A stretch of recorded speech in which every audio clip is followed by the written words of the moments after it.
વસુદેવસુતમ દેવમ કંસચાણૂરમર્દનમ દેવકી પરમાનંદમ કૃષ્ણમ વંદે જગદગુરુ. સર્વ હરિભક્તોને પુરુષોત્તમ માસના મારા જય શ્રી કૃષ્ણ. આજે હરિભક્તો તમારી પાસે હું કથા લઈને આવ્યો છું. એ સુંદર મજાની કથા છે જે સાંભળવાથી આપને ખૂબ આનંદ થશે.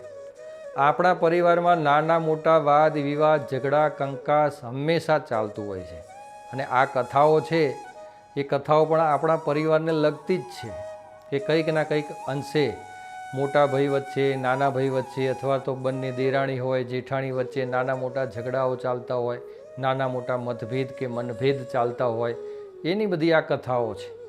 તો આ જે કથા છે એ પણ એવા એક દેરાણી અને જેઠાણીની છે.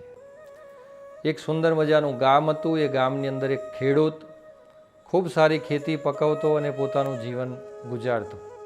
આ ખેડૂતને ધર્મપ્રિય, જે ખેડૂત ધર્મ કરે એની સાથે એમનો સાથ આપે એવા એમના ધર્મપત્ની હતા અને 2 બાળકો હતા. ખેડૂત બહુ ઝાઝુ ભણ્યો નહોતો, બહુ વધારે ભણેલો નહીં, અને પોતાના દીકરાઓ હતા એ પણ બહુ વધારે ભણ્યા નહોતા, પરંતુ સંસ્કારી અવશ્ય હતા. ખેડૂતે સંસ્કાર એવા એમને આપેલા કે એમના સંસ્કારો બધા બહુ ઉચ્ચ ગણાતા અને પોતાનું જીવન નિર્વાહ ગુજારતા હતા. બંને દીકરાઓ યુવાન થયા એટલે સુંદર અને સંસ્કારી ઘરની 2 કન્યાઓ છે. આ બંને દીકરાઓને પરણાવી. પણ મોટો દીકરો જે લગ્ન કરેલો એ મોટા દીકરાની વહુ પહેલાંથી એમના પિતાનું ઘર બહુ સુખી સંપન્ન અને પૈસાવાળું, એટલે એમને માન મોભો વધારે, એટલે એ છોકરી થોડી અભિમાની હતી. અને નાના ભાઈની વહુ હતી એ થોડા મધ્યમ પરિવારમાંથી આવે, એટલે એ પોતાના સ્વભાવની અંદર, વાણી વર્તનની અંદર અને સંસ્કારની અંદર પણ ઉચ્ચ કુળની હતી. એ બંને પોતાનો સંસાર ચલાવતા.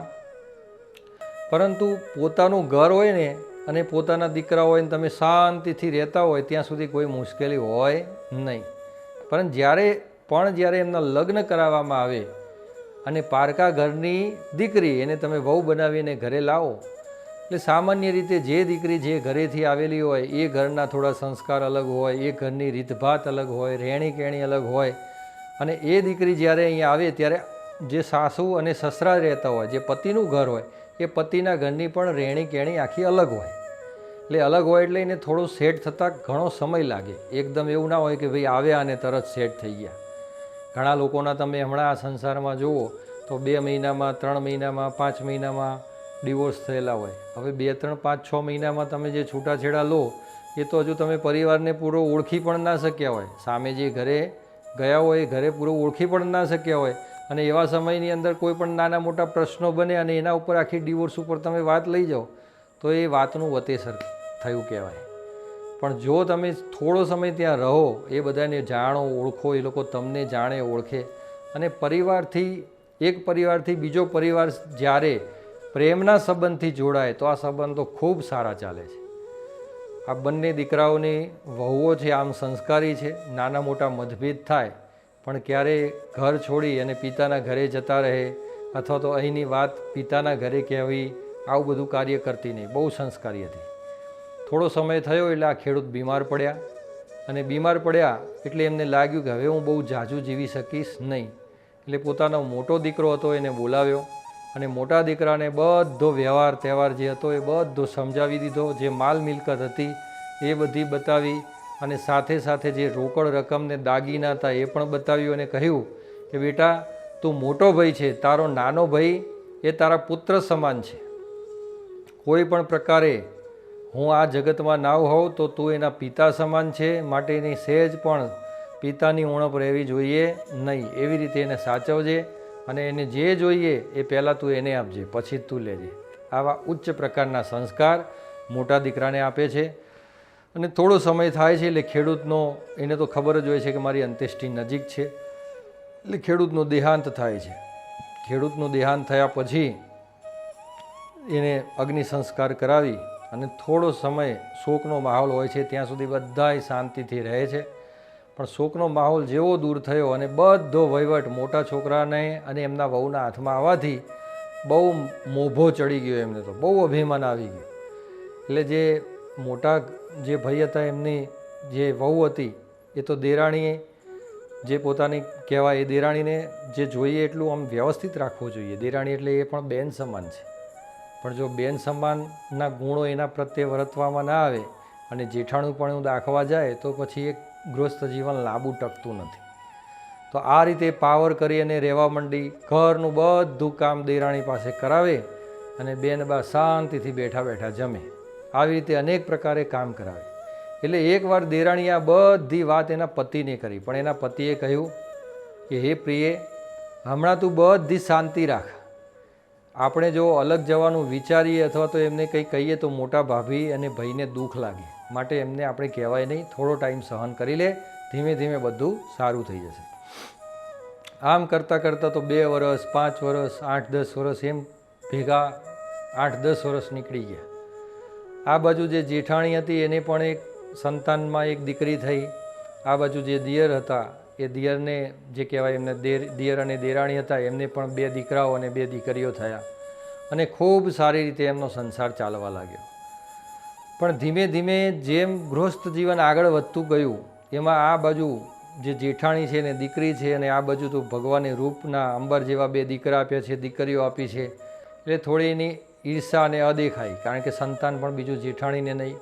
સાથે સાથે કામે કાજે જે નાની વહુ બધું સારું કામ કરે એટલે આજુબાજુમાં પાડોશીમાં બધી જગ્યાએ દેરાણીના વખાણ થાય, પણ જેઠાણીના વખાણ થાય નહીં. એટલે જેઠાણી કંઈક ના કંઈક રીતે કાન ભંભેરી કરી અને આની સાથે ઝઘડો કેમ કરવો એવું કારણ જ શોધે, પણ દેરાણી બધું સમજી ગયેલી એટલે બહુ ઝઘડામાં પડે નહીં. પરંતુ એકવાર આ જેઠાણીની દીકરી અને આ દેરાણી હતી એનો દીકરો બંને બરાબર નાની એક વાતમાં ઝઘડ્યા અને એ વાતમાં ઝઘડ્યા. એમાં એનું ઉપરાણું લઈ અને જેઠાણી ન બોલવાના શબ્દો દેરાણીને કીધા અને દિયરને પણ ઘણા બધા શબ્દો સંભળાવ્યા. અને આ બાજુ એના પતિને પણ એવી કાન ભંભરણી કરી કે હવે તમારા દિયર અને દેરાણી તમારા કયામાં નથી, તમે ઘરે નથી હોતા ત્યારે મને કેટલું દુઃખ આપે છે, કષ્ટી આપે છે, અને ના કહેવાના શબ્દો બધા ઘણા બધા ચડાવ્યા. અને જ્યારે એવી ચાવી ચડાવી ત્યારે જે એનો ઘરવાળો હતો, આજે મોટી જેઠાણી થયેનો, એટલે એ જે છે પોતાના ભાઈ અને ભાભી ઉપર, જે નાની ભાઈની વહુ ઉપર બધું હવે અદેખાઈ કરવા માંડ્યો. અને એકવાર તો કંઈક ઝઘડો થયો અને વાતનું વતેસર એટલું થઈ ગયું કે અડધી રાતે જ મોટા ભાઈએ કહ્યું, ભાઈ તમે હવે આ ઘરની બહાર નીકળી જાઓ, તમે તમારી રીતે બીજી જગ્યાએ રહેવા જાઓ. નાનો ભાઈ ઘણું બધું સમજાવે છે પણ મોટો ભાઈ સમજતો નથી. અને નાના ભાઈને થયું હવે તમારી ઈચ્છા એ જ છે તો જઈએ, પણ પાછળથી આપણે કોઈ પણ પ્રકારનું મન દુઃખ ના રહે. એટલે પિતાજીએ જે કંઈ પણ મિલકત આપી છે એ મિલકતના તમે સરખા ભાગે 2 ભાગ કરી દો, એટલે તમારા ભાગનું તમે લઈ લો અને મારા ભાગનું મને આપી દો. આવી રીતે 2 ભાગ પડ્યા અને 2 ભાગની અંદર મોટા ભાઈએ ઘણું બધું અધિક વસ્તુ લઈ લીધી અને નાના ભાઈને માત્ર એક ખેતર આપ્યું. જ્યારે દર દાગીનાની વાત આવી, ઘરની વાત આવી, ત્યારે તરત જ મોટા ભાભી હતા એ બોલ્યા કે દિયર, તમારે 4 સંતાનો છે અને મારે તો એક જ દીકરી છે. તમારા 4 સંતાનોને ખવડાવવામાં બધા દાગીના ગયા.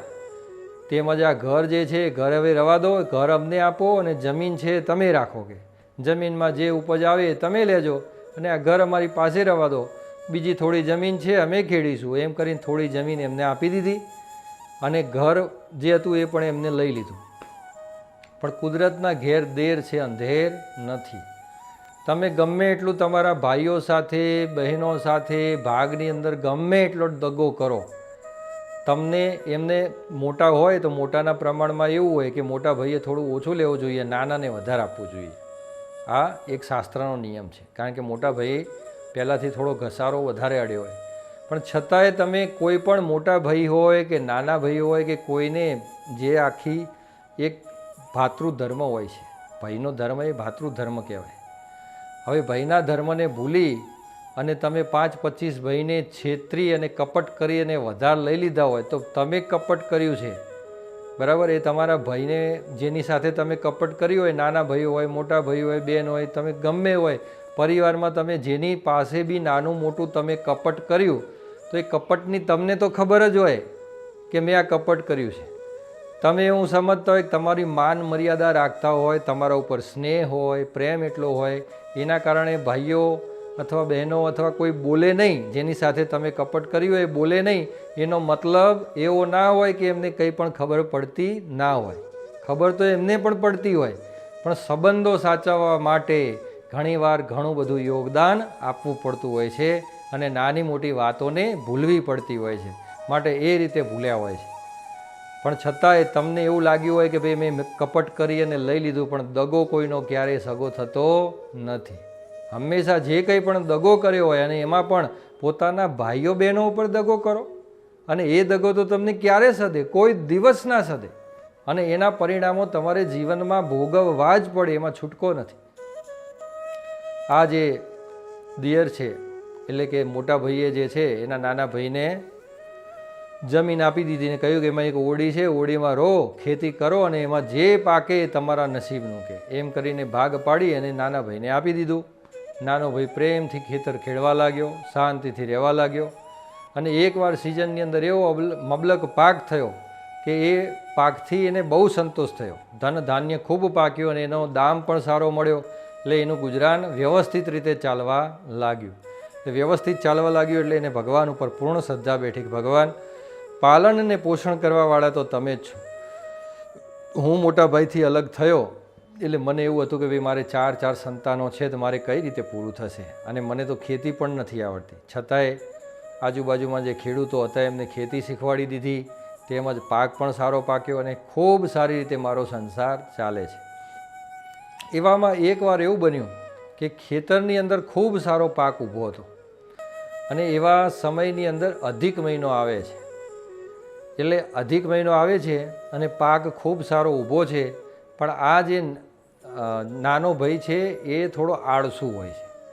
એટલે પાક ઊભો તો આમ જો લઈ લીધો હોય ને તો વાંધો નહોતો, પણ અધિક મહિનો આવ્યો એટલે એની પત્નીએ કહ્યું કે આ વખત તો અધિક મહિનો છે, આપણે આખો અધિક મહિનો નાવો છે. તો એના પતિએ ધર્મમાં માનતો પાછો, એટલે કહ્યું કે ભાઈ ચલો આપણે બંને અધિક મહિનો કરીએ.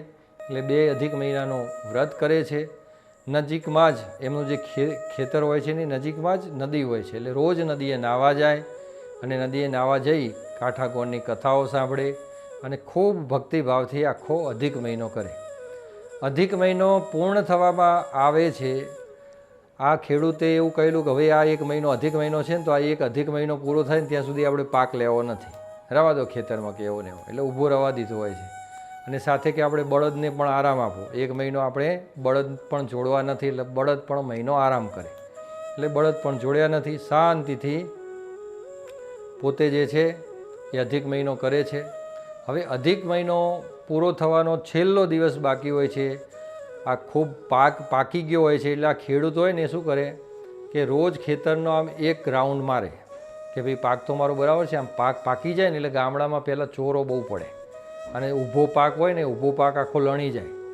બાજરી વાવી હોય તો બાજરીના ડોડા વણી જાય, બાજરીના પૂરા એમને એમ ઊભા હોય. આમ બાજરી જે હોય ઊભી હોય ને ઉપરથી ડોડા વણી લે તો પછી શું થાય? એ જ રીતે આવી કપાસની ખેતી હોય તો કપાસ બધો લઈ લે, અને એનો જે છોડ હોય એને ઊભો ને ઊભો રહે. એટલે આવું બધું થતું ગામડાઓમાં, આવી ચોરી બહુ થતી. એટલે ખેડૂત રાત્રે આખું ખેતર હોય એનો આંટો મારી આવે. હવે છેલ્લો દિવસ જ બાકી હતો, અને ત્યાં રાજાના સૈનિકો જે હોય છે એ કોઈ નગરની અંદર ચડાઈ કરી અને જીતીને આવ્યા હોય છે. એટલે એ જીતના મદમોહની અંદર એટલા બધા આવી ગયા હોય છે કે છૂટા ઘોડાઓ જે છે ત્યાં આગળ વિશ્રામ માટે છાવણી બનાવી છે, અને છાવણીમાં આ ખેતરની નજીક જ એક છાવણી બનાવી છે એમને. એટલે છાવણીમાં બધા આખું લશ્કર જે છે એ છાવણી બનાવીને ત્યાં રહે છે, અને બધાએ ઘોડા છૂટા મૂકી દીધા છે. અને ઘોડા જેવા છૂટા મૂક્યા છે એ બધા ઘોડા જે છે આ નાના ભાઈના ખેતરમાં. એટલે નાના ભાઈનું જે ખેતર હોય છે એ તો આખું ભેરાઈ જાય છે, બધો આમ પાક દહેશ નહેશ થઈ જાય. એટલે તરત જ એ સૈનિક પાસે જાય છે ને, અને જે સૈનિકના મુખિયા હોય છે એમને કહે છે સેનાપતિને કે સેનાપતિ, મેં ખૂબ મહેનતથી આ પાક વાવ્યો છે, અને મારા લોહીને અને પરસેવાની આ કમાણી છે, માટે તમે મહેરબાની કરી અને તમારા ઘોડાને બાંધી દો તો મારો પાક સચવાય, નહીં તો મારો પાક બધો અસ્તવ્યસ્ત થઈ જશે. તરત જ સેનાપતિ એના ખેતરમાં આવે છે, અને ખેતરમાં અહીં જુએ છે, અને જોવે છે કે પાક બહુ સારો છે. એટલે તરત જ આમ સહેજ પણ જે ખેડૂતે કઈ વાતની એના ઉપર અસર ના થઈ, પણ ખેડૂતને સામે કે તારો પાક આટલો સુંદર મજાનો છે તો અમારા ઘોડા બહુ થાકીને આવ્યા છે, શાંતિથી ખાવા દે ને, કોઈ તકલીફ નથી કે જો વધારે પડતું તું બોલીશ તો તને હાલ જ હું સજા આપીશ, આમ કરીને એને દબાવવાનો પ્રયત્ન કરે છે.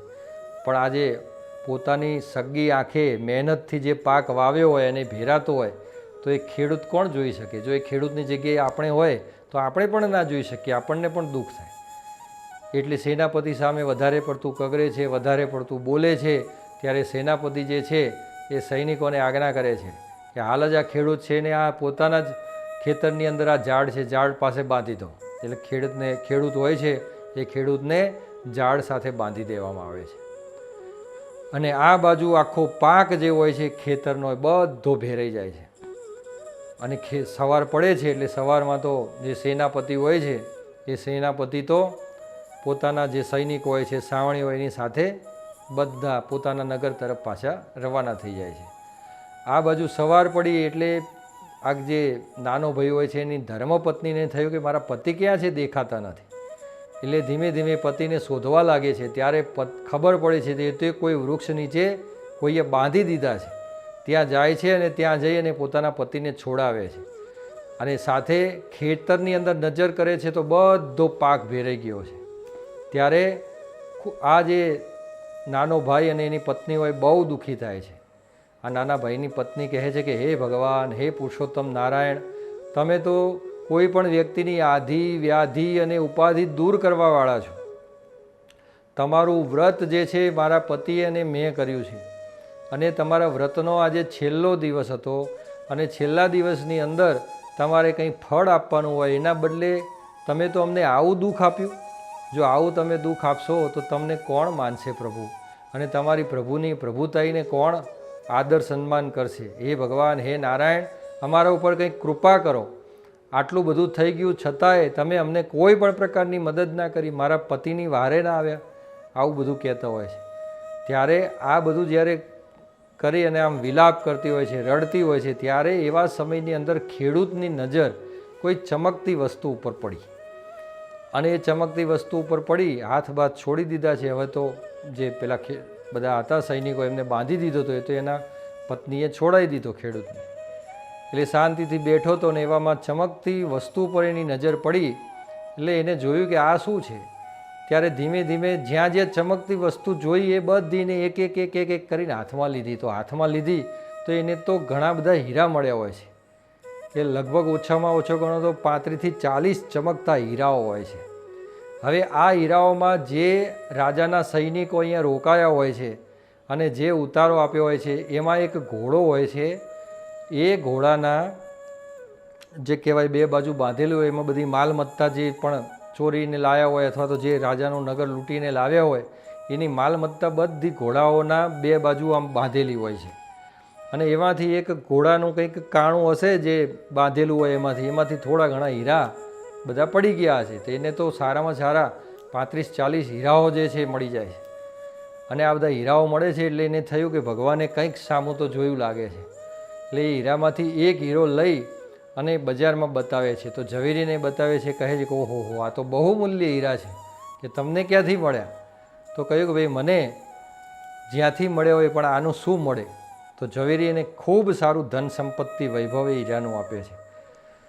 એ હીરાના એને સારા રૂપિયા મળે છે અને સારા પૈસા મળવાથી આ જે ખેડૂત છે એ ઘેર આવે છે. ઘેર આવી અને પોતાની ધર્મપત્નીને વાત કરે છે કે આ એક હીરાના જો આપણને આટલા બધા પૈસા મળ્યા તો આપણી પાસે તો ઘણા બધા હીરા છે, તો આનું આપણને શું મળે? તો એની પત્ની કહે ઓહો, આના તો આપણે ઢગલો રૂપિયા મળે. આ તો પરસોત્તમ ભગવાન જ આપણને ફળ્યા છે. ભલે આપણો પાક બધો દહેજ નહેજ કરી નાખ્યો અને એમાં પણ ખાધું તો ઘોડાઓએ જ છે, કે અનાજ તો જે છે એ પશુને ખાવામાં કામમાં આવ્યું છે, પણ પશુએ ખાધું એના બદલામાં ભગવાને આપણને સારું એવું ફળ આપ્યું છે. માટે એ હીરા બધા ધીમે ધીમે વેચે છે અને એની અંદરથી જે ધન સંપત્તિ મળે છે એની અંદરથી આ નાનો ભાઈ ખૂબ સારી માલ મિલકત ખરીદે છે અને ખૂબ જે ગામની અંદર સૌથી સુખી થાય છે. પાક પણ ભગવાનની દયાથી ખેતરની અંદર ખૂબ સારો ઉપજે અને એ પાકને વેચે એટલે એના પૈસા અને ધન સંપત્તિ પણ સારી આવે. એમ કરી આ ખેડૂત ખૂબ સુખી થાય છે. આમ આ ખેડૂતને, આ નાના ભાઈને અને એની પત્નીને જેવા પુરુષોત્તમ ભગવાન ફળ્યા એવા ને એવા પુરુષોત્તમ ભગવાન આપને ફળજો. અને આપ પણ સારા સદકાર્યો કરી ભગવાનનું, પુરુષોત્તમ ભગવાનનું વ્રત કરી એમને પામજો અને એમના વ્રતથી સારા ફળ પ્રાપ્ત કરજો એવા મારા અંતર્મનના આશીર્વાદ. જય શ્રી કૃષ્ણ.